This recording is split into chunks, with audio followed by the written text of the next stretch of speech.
এনেকুৱা বতৰ দেখি প্ৰথমে মুখলৈ অহা বা মনলৈ অহা নামটোৱে হৈছে টেঙা।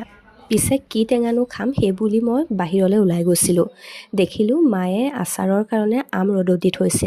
কেইটামান আম আকৌ বাকীও থাকিলেগৈ। ভাবিলোঁ কিবা এটা বনাওঁ। প্ৰথমে বাকলিকেইটা গুচাই লৈছোঁ আমৰ, তাৰপিছতে পিহনা এখনত পিহি লৈছোঁ। পিহি হোৱাৰ পাছত তাতে বগা নিমখ, ক'লা নিমখ আৰু অকণমান গুড় দিছোঁ।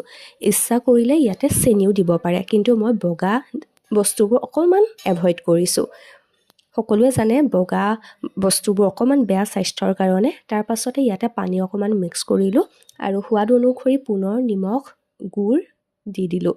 তাৰপাছত এটা গ্লাছত এইখিনি বাকিলোঁ আৰু চৰ্বত হিচাপে খালোঁ। খাবলৈ কেনেকুৱা হৈছে জানিবলৈ আপোনালোকে নিজে এবাৰ ঘৰত বনাই চাবচোন। মই কিন্তু খাই বিৰাটেই ভাল পালোঁ, টেষ্টি। আচলতে এনেকৈ বনাই নে নবনাই